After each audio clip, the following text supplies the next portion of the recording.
Hi, all you audacious women out there. The challenge I chose to accept today was to come up with something inspiring to share, maybe a story or something personal.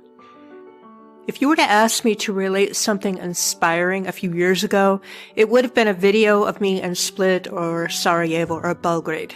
Something inspiring and sexy. Well, my life isn't exactly sexy right now. Not bad, but definitely not sexy. If you asked me this question a few months ago, I suppose I could have shared some stories about some intense challenges that I've had to overcome. Because overcoming challenges also makes for a good story. Like Luke getting his hand cut off or almost freezing to death but ending up becoming a very powerful Jedi. Or Frodo going on a pseudocidal quest through the heart of Mordor but succeeding in destroying the ring. Or Harry, who loses a lot and gets his ass kicked before he finally destroys all the Horcruxes. Or maybe that influencer who loves to show images and videos of them working from an island in Greece after telling a story about how they were broke and homeless a year ago. Not only do I not have a traditionally inspiring tale to tell, I don't feel like talking about my specific challenges because, at least for right now, these things feel private to me. Honestly, on a hero's journey, I'm somewhere in the middle of the story that gets edited out. The story of what I'm going through right now is of little use for exposition or plot advancement or demonstrating a character arc. There's no good action or fight scenes or stunts or special effects.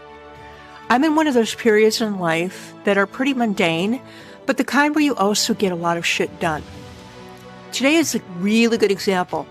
I waited for the plumber to arrive so they could fix the drain hose on my washing machine, and I built an email automation.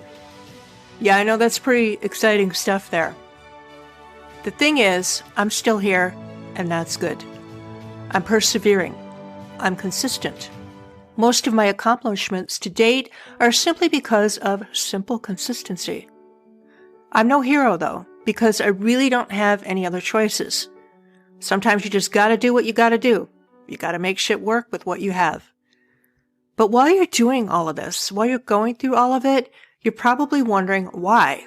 I know I do. Because a lot of times it just doesn't feel like any of this has any purpose or meaning. What I'd like to do right now is take a moment not to focus on me or anything visually distracting. And this is why I'm using the audio-only medium right now. Not just because I don't feel like being on video.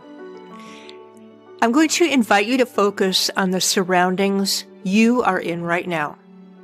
What do you see? What's in the room with you? What are you doing? Are you multitasking? Or what did you do an hour ago? What are you going to do an hour from now? What are you working on this week? What are you grateful for right now? Maybe it's a hot cup of coffee, or your dog lying next to you, or a meeting that went well. What is something you did this week that you know will pay off? What got accomplished on a cumulative level because of the work you did this week? What is something you've done consistently this year that is now paying off? Take time to write that shit down. And as a bonus, for extra credit, review this list every 6 months to a year. Believe me, it is really powerful. After you do that, throw a party for yourself. I guess I'm proof that everything doesn't have to be exciting or dramatic to be worthwhile. So in praise of the mundane and boring, just keep going. Consistency isn't sexy, but like going to the gym, it can be in the long run. Of course, joy, fun, and pleasure are also meaningful, but these things deserve their own time in the spotlight. Hope this inspired you in some way, and keep going.